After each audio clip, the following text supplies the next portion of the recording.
This episode is sponsored by BetterHelp, an online therapy platform. I've been open about my struggles with depression and anxiety, and therapy helped me discover how I self-care, push out of my comfort zones, and start to find creative purpose. So that's why I'm excited to partner with BetterHelp and support their mission to make therapy more affordable and accessible. I know firsthand that finding a therapist you like that fits your budget and has availability is no easy feat, even in a metropolitan area. Thankfully, BetterHelp's online and remote platform make it easy to find and try new licensed therapists until you land on one that you connect with. So if you're looking for mental health support or just need someone to talk to this holiday season, check out the link in my description. It's betterhelp.com/Babish to get 10% off your first month. Using that link supports this channel, and BetterHelp can connect you with a therapist to see if it can help you.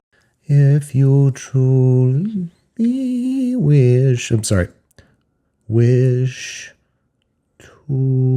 be. Ding, ding, dong. Ding, ding, dong. Ding, ding, dong. Ding, ding, dong.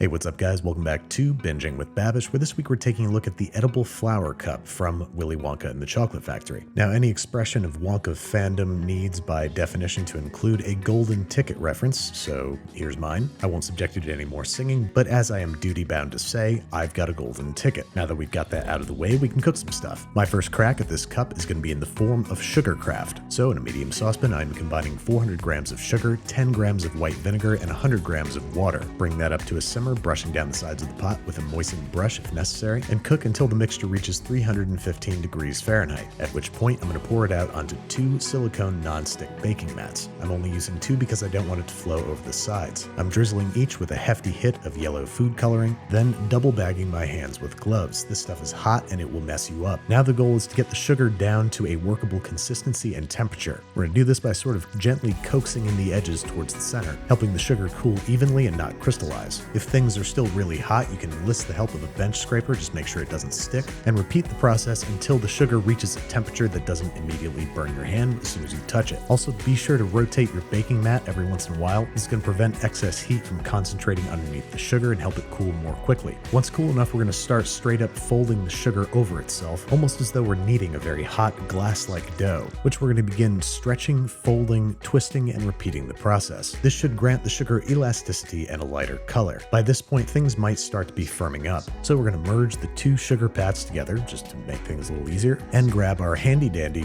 commercial heat lamp, whose painfully hot orange-yellow glow is going to help keep things malleable. So keeping the vast majority of the sugar in a sort of puddle underneath the heat lamp, we're going to start forming pieces one at a time. First up, the cup. I'm basically just chopping off a hunk and pressing it into a round, hopefully not doing this. If you accidentally form sugar threads like these, make sure to remove them promptly, as they can cause crystallization. Next up, we need something to form the sugar over into the shape of a flower. Luckily, I've got this little stainless steel cup thing, which I'm going to hang the sugar over and press down the sides, folding it over itself every quarter inch or so, putting it under the heat lamp if we need to soften it up, making sure it's not stuck to the mold, and then once it can hold its own shape, we're going to let it cool in front of a fan. For the handle, I'm basically just stretching a little nubbin of sugar out into a worm of sugar, curving it into the shape of a handle and letting it cool. As you can see, I'm making backups because I'm pretty sure I'm going to screw this up. Next, to attach the 2, I'm setting a torch to its very lowest setting and using it to torch just the tips of my handle so that I can carefully affix it to the cup using a pair of pliers, moving slowly and gently and making sure to let it set in front of the fan before putting it down.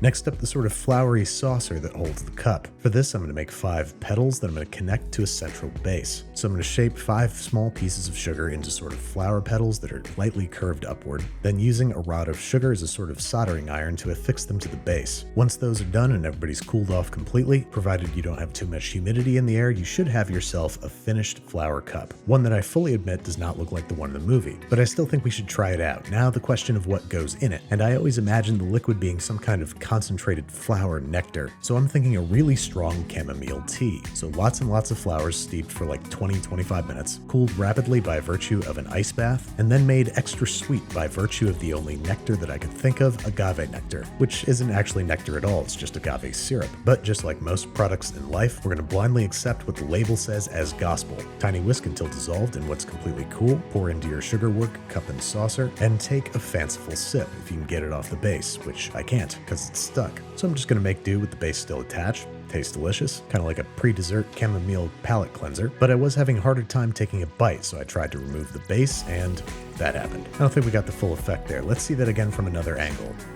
There we go. So I think all around this cup was a failure. It didn't look right, I didn't get to take a whimsical bite out of it, which is just as well because in spite of its fragility, it was rather thick. So at this point, Kendall rightly pointed out that our best bet was probably sugar gum paste, normally used to make things like decorative flowers on wedding cakes. This stuff is readily available and sees no improvement from making it yourself at home, but given that this takes place in an actual candy factory, it kind of makes sense that we make our own. So into the bowl of a stand mixer, I'm cracking 2 egg whites, and I'm going to blend those together just for a few seconds until they're lightly frothy. Then we're going to add 12 ounces of powdered sugar, which we need to sift, which I'm going to sift out onto a sheet of parchment paper for easy scooping and pouring. Once you got yourself a nice mountain of sugar snow, go ahead and dump it into the bowl, mix on low speed to incorporate, and then on medium-high for 6 to 8 minutes until nearly doubled in volume and it has reached the stiff peak stage. We're going to take this opportunity to add a squirt of yellow food coloring and of rose extract. And now the reason you don't make this stuff at home, we're sprinkling in 15 grams of Tylose powder, something that I had never heard of until this very moment. Add that slowly while the mixer's running until it forms a sugary, gummy, pasty substance known as sugar gum paste. First, you want to make sure that it's thick enough so as to not stick to your fingers when poked. You can add a little extra powdered sugar or Tylose as necessary. Turn it out onto a work surface, give it a little kneading just to show that you care, pat into a ball, and now it needs to cure overnight. This is going to firm it up and give it a consistency comparable to Play-Doh. Wrap in plastic and place in a tightly sealed zip-top bag, pop it in the fridge, and give it 24 hours. Then remove it from the fridge 2 hours before its intended use. Now I'm using a cheesecloth bag to block cornstarch on a silicone baking mat, making sure that it and the paste are well coated, and then rolling it out super thin with a little rolling pin with 16th inch guides. This is going to give our cup a nice, thin, biteable, candy-like shell. But now how do we shape it into a flower? First step, for the base, I've got some sort of wider, triangular-shaped flower petal molds. I'm going to cut out a piece the size of the mold and press it firmly betwixt the textured halves. At the end of the day, this stuff is kind of a childhood dream come true. It is Play-Doh that you can actually eat, something I attempted with mixed to negative results as a child. Once I got 4 petals and a small circle to connect them, I'm using a ramen bowl as a mold to shape the petals so that the saucer curves slightly upward, just like it does in the movie. To attach sugar paste to sugar paste, you just need to use a little brushing of water as glue. And just for structural integrity, I'm going to glue an additional round on top. Next up, the teacup. This time I'm cutting out 4 rose-shaped petals, draping them over the sides of the same little metal mold, and gluing them together at the base with a little bit of water, repeating counterclockwise until you got yourself a little rose cup, which I'm going to attempt to make watertight by sneaking my brush in between the petals, pressing lightly to adhere, and hopefully giving me a functional cup.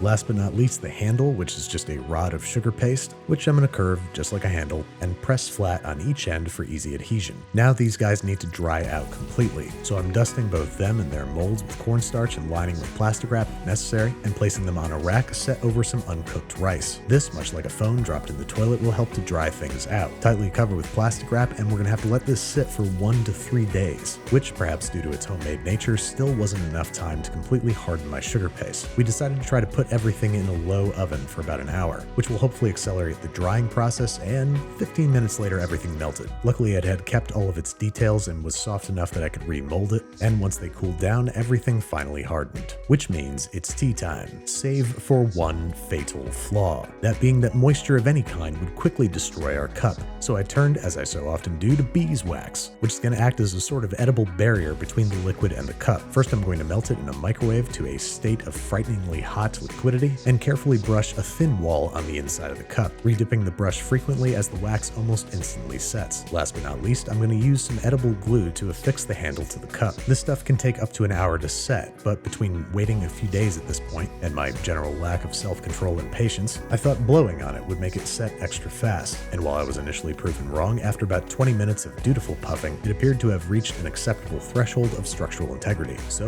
only one thing left to do: put the whole dang thing together and see if this theory holds water, or tea. At first I was thrilled with the way this thing looked. I mean, it's not perfectly movie accurate, but it's awfully pretty. And after a final handle check, I was ready to potentially destroy it. Let's add our concentrated chamomile. Looks like the beeswax has made things pretty waterproof, so that I can finally channel my inner Gene Wilder and take a sip. Until, yeah, I'm willing to bet you saw that coming. But a little broken handle's not going to stop me from taking a bite of my edible teacup. My shoddy craftsmanship aside, I'm really happy with this adaptation. It tastes like 2 different flowers, it looks the part, and it fulfilled a couple of my childhood dreams: safely eating Play-Doh and actually getting to try something from Willy Wonka and the Chocolate Factory. Thanks again to BetterHelp for sponsoring this episode. Go to the link in the description to get 10% off your first month and start taking control of your mental health today.